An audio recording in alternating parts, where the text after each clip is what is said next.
So last class we discussed different components, and in that what is meant by hardware and what is the operating system, or we also call it as a system software and application software and the users. What is the functionality of users? And we discussed in detail the difference between system software and application software. So now last class I stopped at the juncture that why the system software is became system software, why this software is became application software. When I was explaining about the system software and application software, system software is trying to operate or trying to access directly the computer hardware, and the application software is trying to communicate directly with the users. Application software. System software is in between the computer hardware as well and either user or application software, and application software is an intermediary between the user and operating system, because the application software is a facility or flexibility that was designed for the purpose of facilitating the user, because it is very difficult for the user to communicate directly with the hardware. Is it clear? So why these two became like that, system software and application software? So the main reason is this one. The most computers have two modes of operations. So one is kernel mode, or it is also called supervisory mode, privileged mode, or monitor mode. If any piece of software which is running on your computer system is in the kernel mode, maybe it may run in the user mode, or it may run in the kernel mode. If it runs in the kernel mode or supervisory mode or privileged mode or monitor mode, it means that it is having the full privileges. It is having the full privileges to utilize the computer hardware, whatever the components that are present in the computer system or computer architecture. So that is the reason why this system software became system software, and that is the reason why system software, because of it is running in the kernel mode or supervisory mode or privileged mode or monitor mode, the software pieces, the software components that are running in that software is having the full privileges. They can able to directly communicate with the computer hardware. So operating system will always run in the kernel mode. Operating system will always run in the kernel mode. So, and it is that mode is also called supervisory mode. Hello. Hello. Screen share out less, sir. Hello. Any problem? 11 to 11. Is there any problem? Screen share out less, sir. What? Screen share out less. Screen share out lega.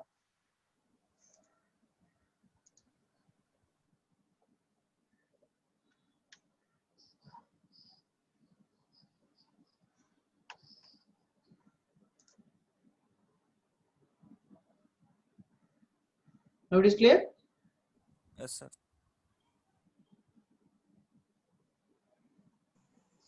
Okay, so operating system will always run in the kernel mode. That's the reason why sometimes in some operating systems it is also called kernel. Maybe you already experienced it in Unix. Unix, the operating system is also called kernel. Why? Because the piece of software components that are running in the kernel mode or supervisory mode or privileged mode or monitor mode. That's the reason why the set of software components, we'll call it as a kernel, as a whole. We call it as a kernel. Next, user mode and unprivileged mode. User mode and unprivileged mode means if the user is using some application software and he wants to do some functionality. So if the user is having the full privileges, that means kernel mode, if the user is trying to run in the kernel mode, supervisory mode, or privileged mode, or monitor mode, yes, he is also having the full privileges to use the computer hardware. But the user doesn't know about the computer architecture because it is very complex, and you are providing the operating system. Then what is the need of directly communicating with the hardware? The user needs to communicate with the hardware. That's the reason why the user is kept in the unprivileged mode. He is having very limited privileges. Unprivileged means it is not no privileges, a limited privileges, very limited privileges. He can able to run a particular software on top of the operating system, or system software. And if he wants any services, he has to request the operating system or system software through application software, or directly he can able to interact with the system software. Is it clear or not? User wants to implement any set of services or functionality, then he has to request the operating system, means system software, or through application software. He has to request the operating system or system software through the application software by writing a particular program, or he can directly interact with the operating system with the help of the command line prompt without using the application software. Is it clear?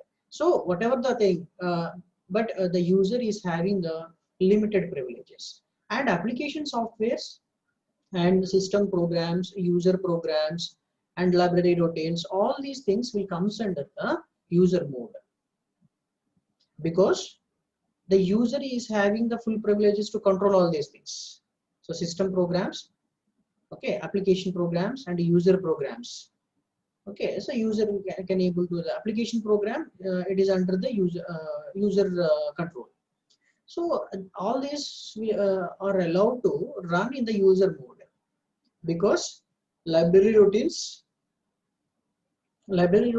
are also run in the user mode. Why? Because I'll tell you one simple example. For example, you have,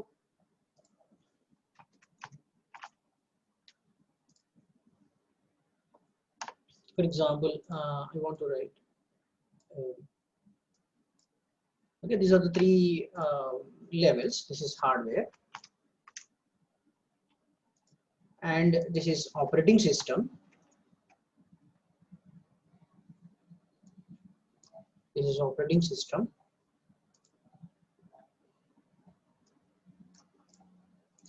and this is user applications. If the user is trying to ask the question, if the user is trying to ask the question, has to ask the OS, and OS has to ask the hardware. So now here the problem is, the user is trying to, for example, the library routines. If the library routines are directly share.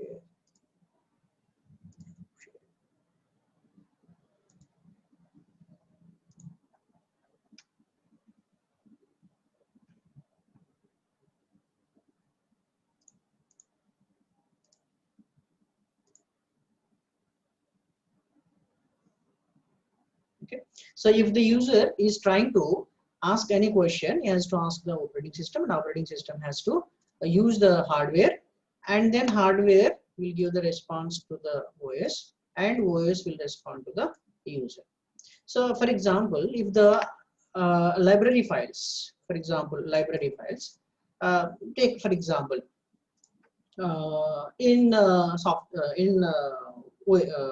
Java, system dot out dot println. So what is the meaning of this system dot out dot println? What is the meaning of system.out.println? Please respond in chat box. What is the meaning of system.out.println?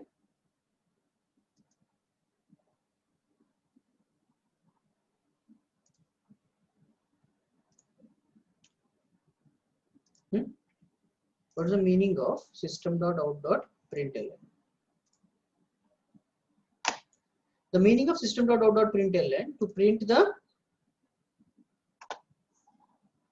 the statement. So now if you are trying to print the statement, the user is giving this system.out.println, but operating system doesn't know about the system.out.println. And for example, cout. What's the meaning of cout in CPP? Cout in CPP. What is cout in CPP? It is also print the statement. It is also used to print the statements. It's clear. So if both are having same meaning, but the operating system will never handle this cout and system.out.println separately. So it will separately maintain, right? So you may have number of languages. But the system doesn't know all the languages. It doesn't know all the languages. He knows only write. So library files, every application program is having their own library file. So and every operating every language is having their own statement printing. So C++ is having the cout, Java is having the system.out.println, C is having the println, like that, and Unix is having echo. Is it clear? That means shell program is having echo, like that. So, but the operating system will never take all these functions. So, cout or system.out.println or echo will run in the user mode, and already told you here the compiler, assembler. The compiler will convert that cout or system.out.println or any other system printing statements into write, because operating system will understand only write. Is it clear? Is it clear or not?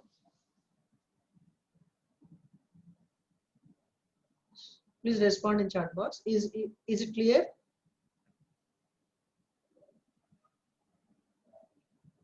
Okay. So the user can use the library routines in the user mode, and those library routines will convert it into operating system understandable language, and then operating system will recognize what it has to do, and with the help of write, it is trying to use the computer hardware and it is trying to print the things and read cin or system.in or maybe scanf in C language. So all these things will convert it into the read mode. Is it clear? Then operating system will implement the read. Is it clear? So like this, your operating system can able to handle the things. Okay. So in any system, the softwares will run in the two modes. One is kernel mode and another one is user mode or unprivileged mode.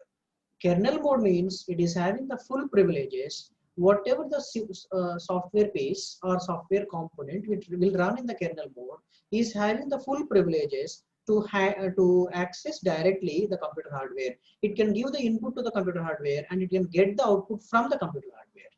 So what this particular functionality will do, whatever the components that are present in the operating system will do all these functionalities. That's the reason why whatever set of components which are running in the operating system will always run in the kernel mode. That's the reason why operating system is also called kernel.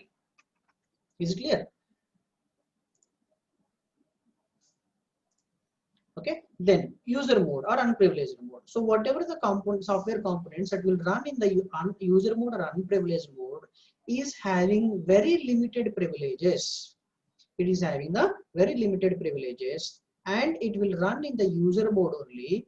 And it is having the what type of privileges is, it is having the privilege to request the system software. Okay, so that request will be in the form of system calls by raising the system calls. By raising the system calls, we'll see how it is going to raise the system call. And every operating system is event driven. Event driven operating system will not do anything without asking any question by the user. Okay, if user is requesting any particular service, then only it will take that service, and then it will implement that functionality, and it will return back the output to the user. Okay, so that's the reason why operating system is called event driven. And we'll discuss in detail what do you mean by event driven system and what do you mean by system calls in the next coming discussions. So this is all about kernel mode and user mode. This is very, very important. Program running in user mode are given an address space. That means, what do you mean by address space? So the piece of memory that was occupied by any process in the RAM. The piece of memory that was occupied by the user process in the RAM or primary memory, we'll call it as address space.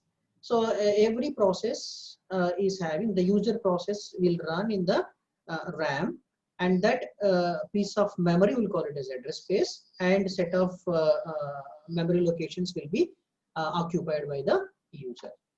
Is it clear? Visible only to themselves, which contains enough memory for them to do their job. Okay, so we'll see how the address space will be allocated for the user process, and how the operating system will run in the kernel mode. And operating system also needs address space. Operating system will also run in the RAM only, but whatever the process which are belongs to the operating system, whatever the process which are belongs to the operating system will run in the RAM only, but in the kernel mode. Is it clear? And whatever the process which are belongs to the user mode will run in the RAM only, but they are in the user mode. That is the only difference. Okay, any software, it has to convert into process. Any process, it has to reside on the RAM. But the only difference is, whatever the process which are reside on the RAM, which are running in the kernel mode, or belongs to the operating system, whatever the process which are running in the RAM are running in the user mode, which are belongs to the user process. Is it clear? So next, then, and very important thing is computer system hardware. So from the beginning, I'm talking about the architecture, how the different components will be arranged or organized in a computer. The CPU, disk controllers, these are the different memory disks.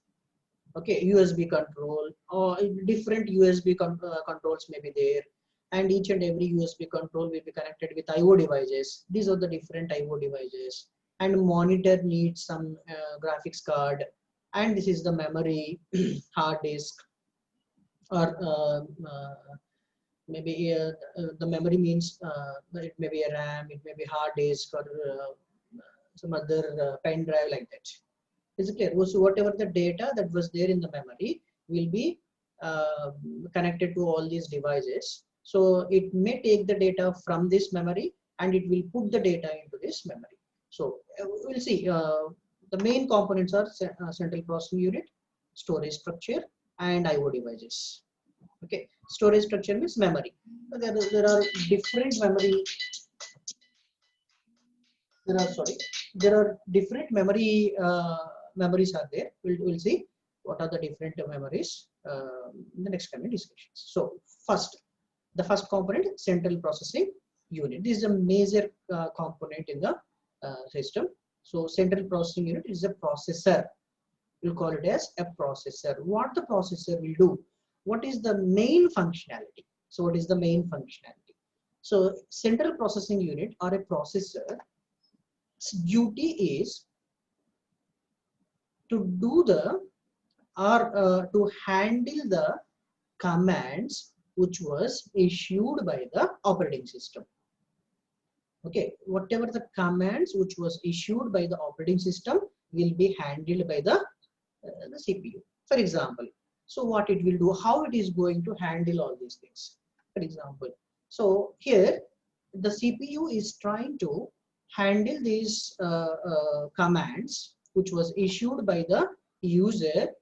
That user's commands will be submitted to the operating system.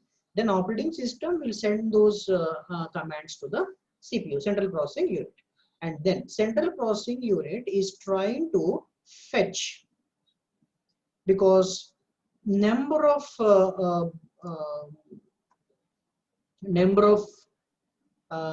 commands will be issued by the user, because it is a multiprocessor.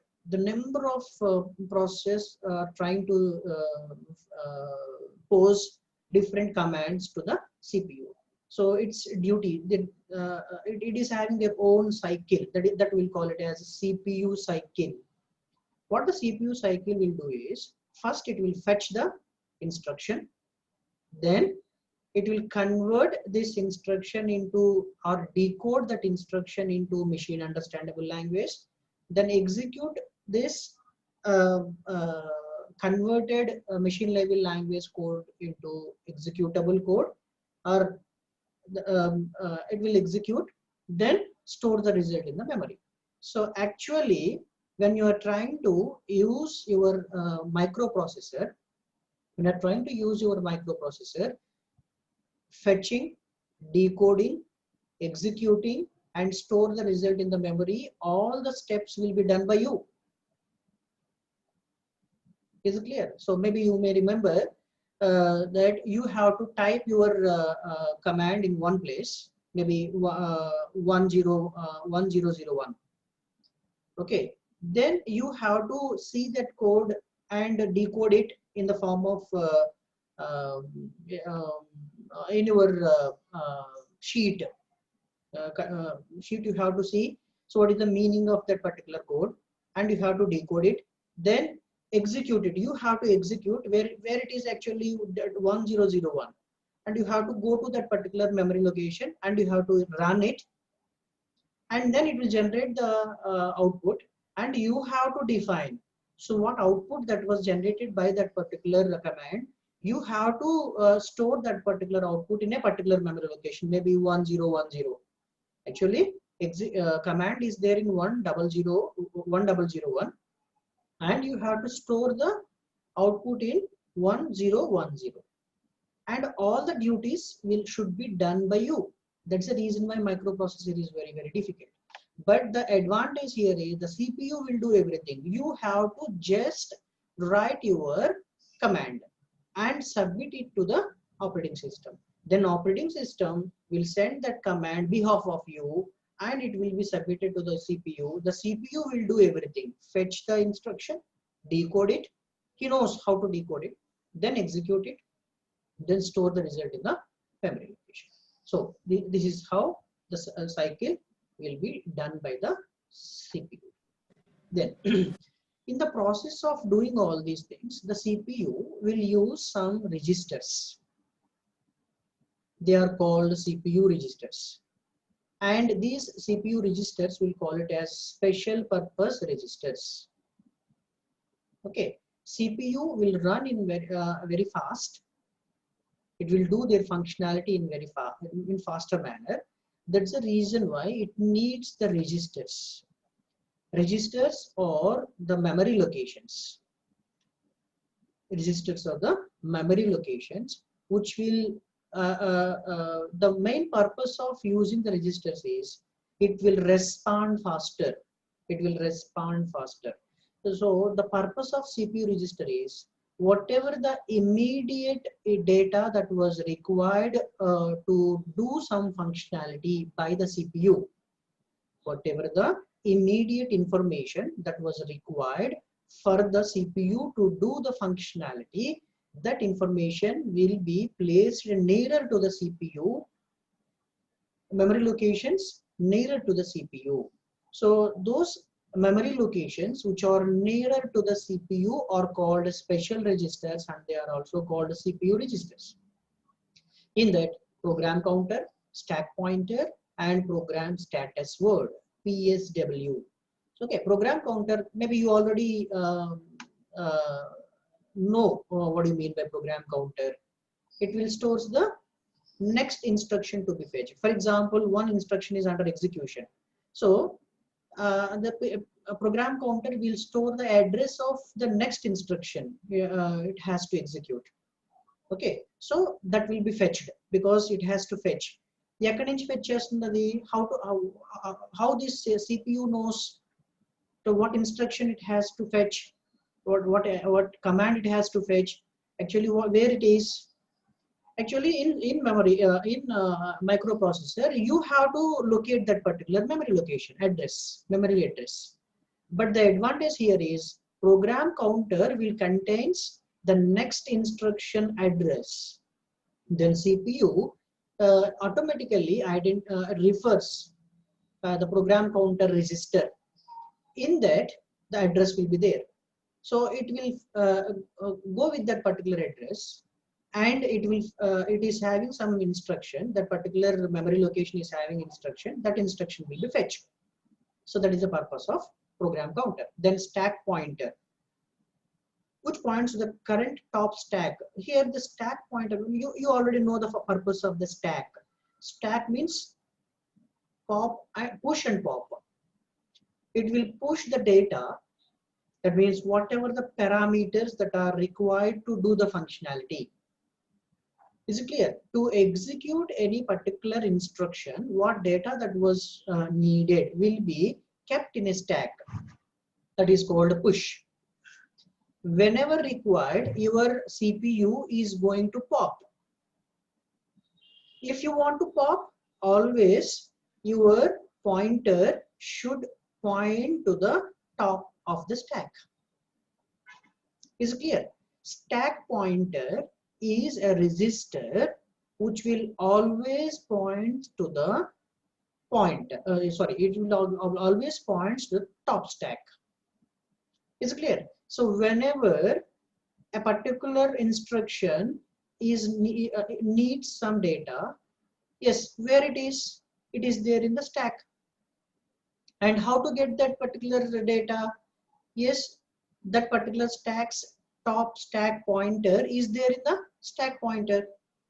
Then your CPU will fetch all the data that was required to implement that particular command with the help of the stack pointer. Then it will fetch what are the things: input parameters, local variables, temporary variables, global variables, whatever the information that was required to execute that particular instruction. So that data will be available with the help of referring the address which was stored in the stack pointer register. Is it clear? It is also a special purpose register. And another one is program status word.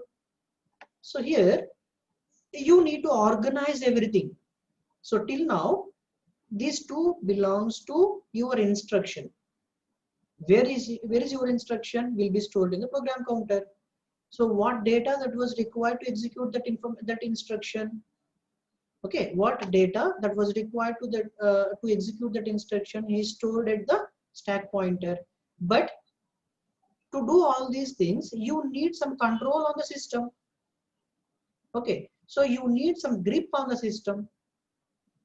Is it clear? So what grip that you need? What is the status of the CPU?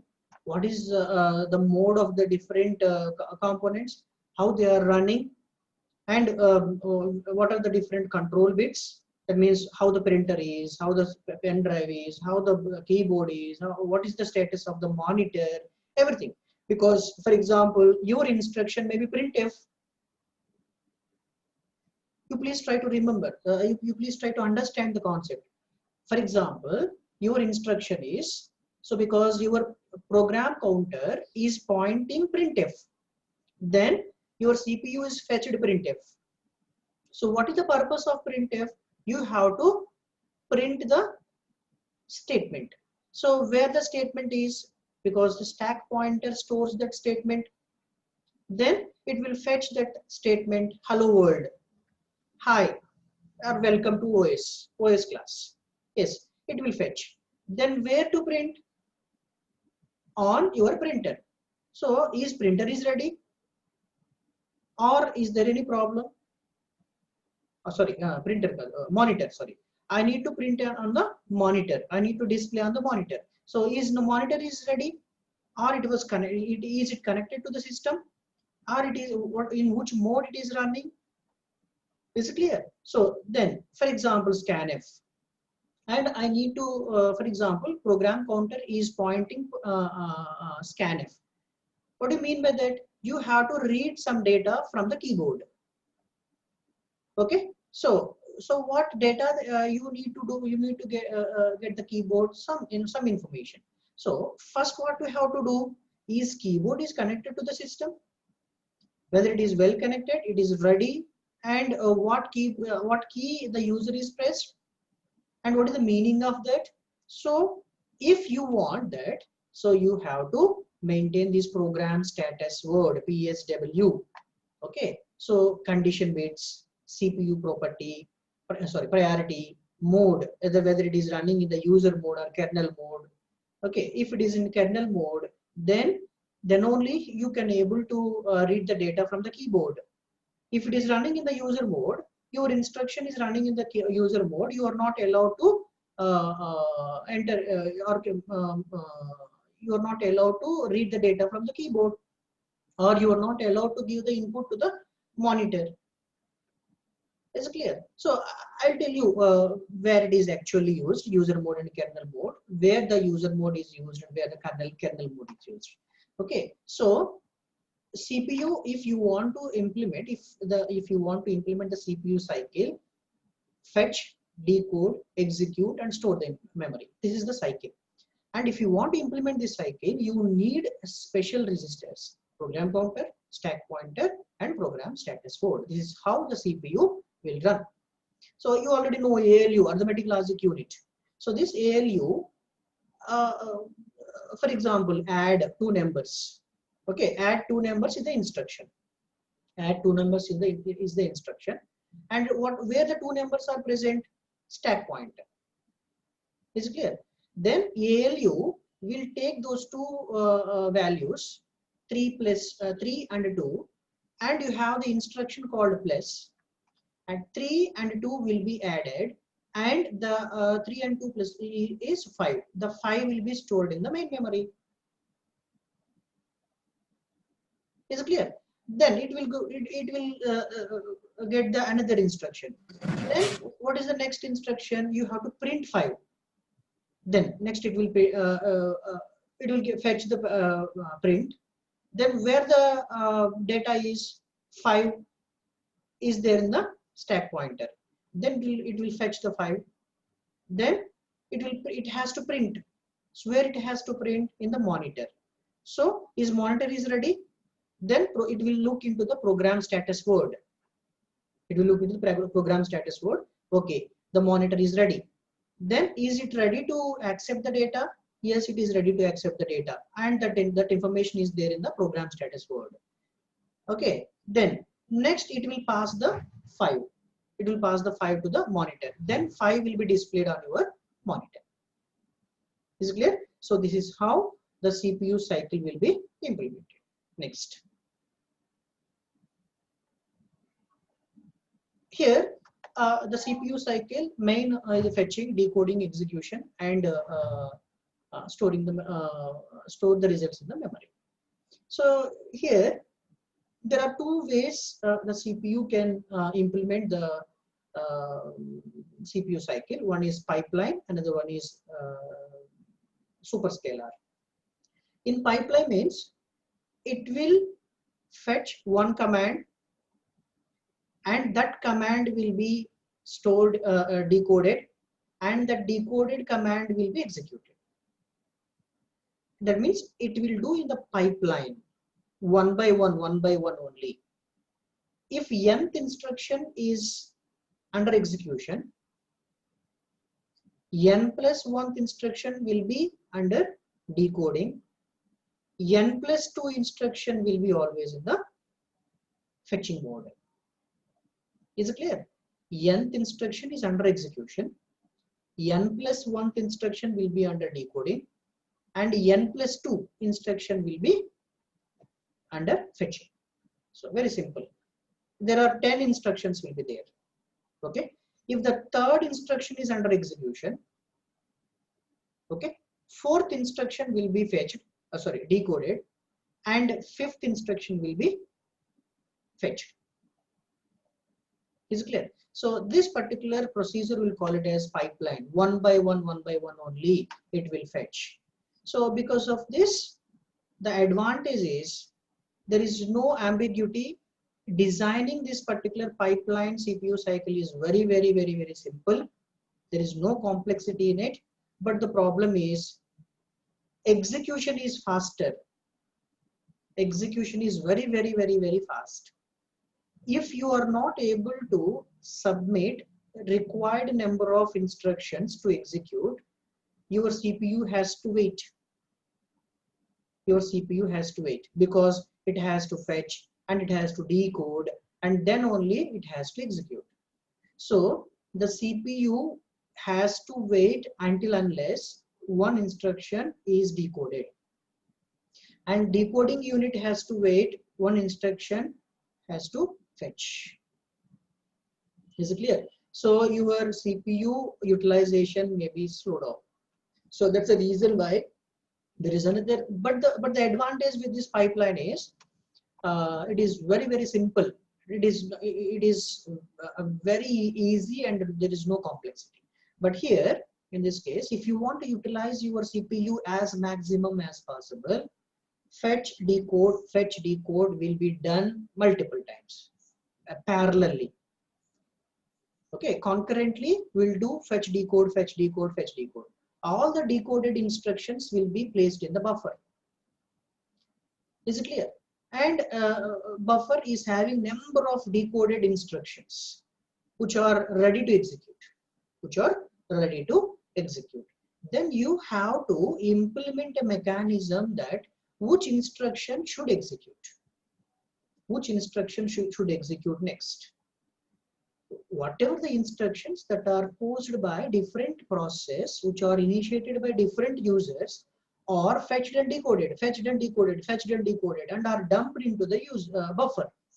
But the operating system has to look into the buffer that what instructions or belongs to which process, what instructions are executed till now, what next instruction has to execute. This is very difficult task and very complex task for the operating system to handle. If your operating system can able to identify the right instruction to execute in the buffer, then it will immediately send it into the CPU. Then it will execute within no time. Within fraction of time it will execute. Okay, so like that.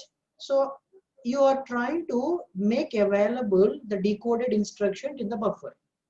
But the only disadvantage here is your operating system do some exercise that which instruction should execute next.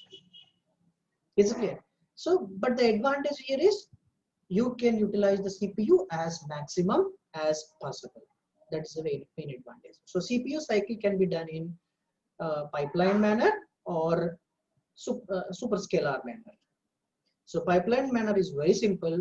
Superscalar manner is cycle is very difficult, but it is very effective utilization of the CPU. There is maximum possibility to utilize the CPU. So this is all about this is the basic thing about the CPU. Okay, CPU cycle: fetch, decode, execute, and store the data into the memory. And it needs three registers: program counter, stack pointer, program status word. And the cycle may be done in two ways: pipeline and superscalar. Then we'll go for the next one. Very important: storage structure. Okay, then your now till now we discussed what are the different instructions, how to execute those instructions, and what procedure the CPU is going to follow to handle that to handle the to handle this instruction. But the information should be retrieved. Okay, so all the information is not available in the registers. I already told you that the CPU will maintain special purpose registers only. Whatever the information that is immediately required to implement the uh, instruction, to execute the instruction, that only is available in the special registers. But it is not always meaning that whatever the data that was required to execute the instruction is available in the special registers. No. Okay, there are different memory locations, memory units that are present. Before entering into the memory units, the very important aspects or issues or the parameters that you have to concentrate is, if you want to use any memory location, the first and most important thing is speed. At which speed you are going to store the data into the memory, storage structure, storage device, and at what speed you are going to retrieve. Okay, that means at what speed you are storing the data and at what speed you are accessing the data. That is the first parameter. And next parameter is capacity. How much data you can store it into the memory, and how much data that you can how much data that you can store into the memory. That is another aspect. That is capacity, volume of data that you can store. Then cost. Here the cost means how much the cost of that particular storage device, whether it is too costly, whether it is medium, or whether it is very low cost. Is it clear? Another thing is volatile or not. Here the two types of storage structures are there: volatile storage structure and volatile storage device and non-volatile storage device. Volatile storage device means it is temporary storage. If the power off, the data will be gone. And non-volatile storage means permanent storage. Even though you will switch off the system, your data will be there. When you switch on your system, your data will be available in that particular device. Okay, so volatility. If it is non-volatile, it is called permanent storage.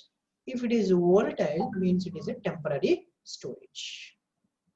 If it is non-volatile, means it is a temporary storage.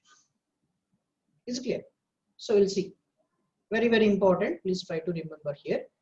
Please try to concentrate. So registers. This is how you can structure the storage devices. Registers, cache memory, main memory, magnetic disks, and magnetic tapes. These are the major storage components. We have different components are also there, but these are the main. So this particular pyramid, this particular pyramid, so you can see here capacity and access latency. Access latency means how speed you can retrieve the data. Here the capacity means registers capacity is very low.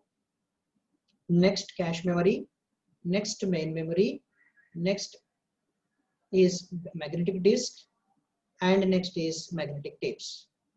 Very low capacity, medium, moderate, high capacity, and very high capacity. You can store more data here. You can store very less data here. Okay. Then access latency. Registers are very fast, so latency is very low. Access latency is very low. Whenever you want to get the data, it will provide you very faster manner. So latency is very, very, very low, 1 nanosecond. So speed of response is faster, very speed response. Retrieval is faster, as well as storage is also faster. Putting the data and getting the data from the registers is very, very, very fast. Next, cache memory. Next to registers, putting the data and getting the data is very fast. 2 to 5 nanoseconds when compared to the registers is slow. Next, when compared to the cache memory, main memory is slow. That means 50 nanoseconds. Okay, to put the data and to get the data. Placing the data into the main memory or RAM or DRAM, dynamic RAM. We'll see in detail what do you mean by that. So putting the data into the main memory or RAM and getting the data from the main memory or RAM, maybe it takes approximately takes 50 nanoseconds. When compared to the cache memory and registers, it is slow. Okay, so slow response, speed is slow, very slow response. Next, magnetic disks capacity is high, it will store very huge data, but the problem is putting the data into the magnetic disk is slow. That means it may be disk, hard disk. You consider hard disk. Placing the data, when storing the data is, it takes 5 milliseconds, sorry, 5 milliseconds. So when compared to the previous structure, storage devices, it is very slow. Okay, it takes 5 milliseconds. Okay, and accessing the data from the magnetic disk or hard disk takes 5 milliseconds. So it is very slow when compared to the registers, slow when compared to the cache memory, moderate when compared to the main memory. But ultimately it is slow. Then magnetic tapes is having very high capacity to store the data, but the problem is accessing speed is very, very slow when compared to the magnetic disk, and placing the data is also very slow. Storing the data and retrieving the data is very, very slow. That is another property. And next, another very important property is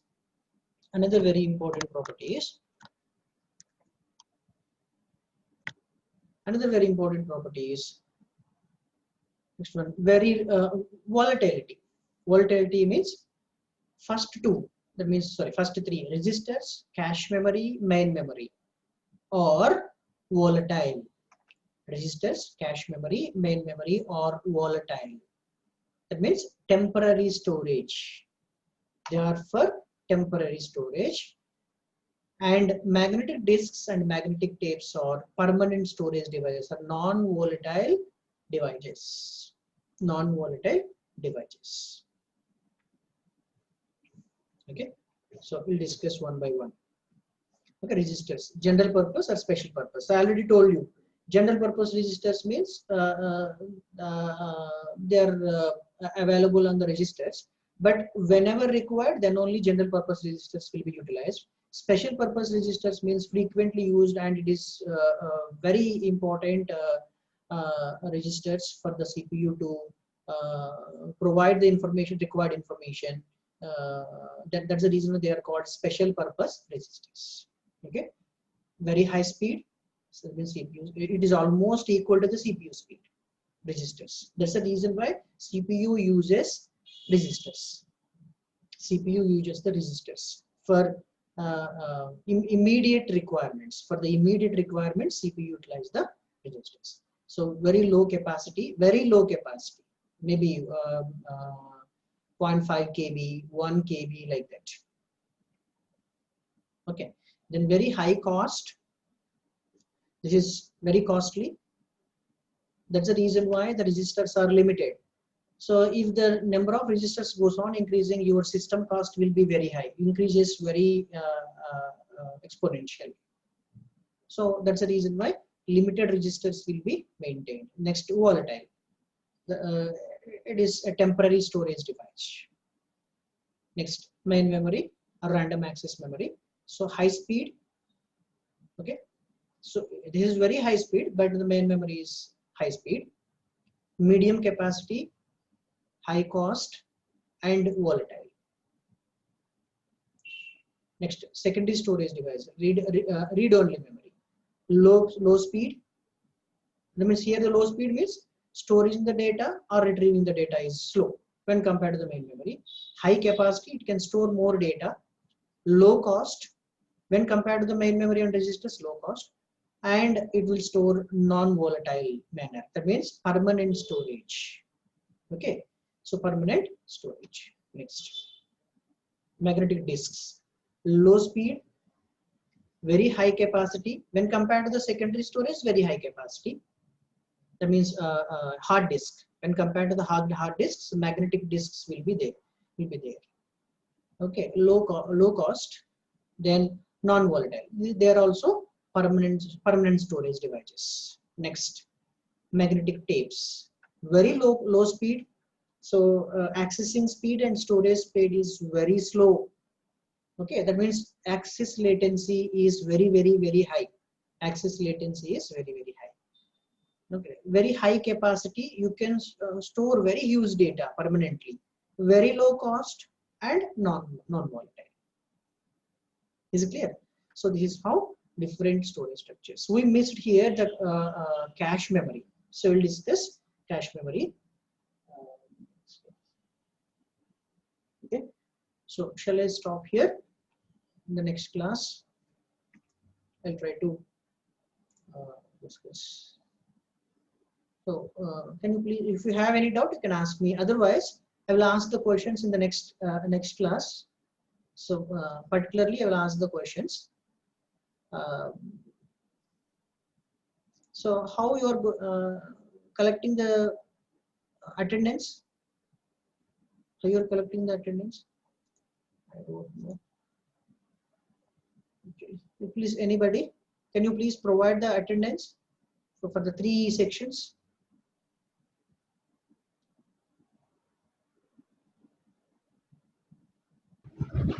Sir, Gopal Reddy sir said that report will be. Huh? Report వస్తుందండి కదా sir. Okay. Okay, I'll collect the report. Okay. So, is it clear? Sir. Today's class is clear. Is there any problem? Yes. So next class, I'll ask the questions, whatever the things that we discussed till now from the last 3 classes. Then I will go for the next discussion. Okay, I will ask particularly. So I will ask a particular person and he has to respond. So ఇలా నేను చెప్పుకుంటూ వెళ్ళిపోతున్నాను, అసలు మీకేం అర్థం అవుతుందో నేనేం చెప్తున్నాను క్లారిటీ లేకపోతే ఇబ్బంది అవుతుంది. Okay, so I try to conduct just 5 minutes. So if you know, you can just answer, otherwise no problem. Okay, so just for the sake of feedback from you, so whether it is clear or not. Okay, thank you very much. You can leave the class.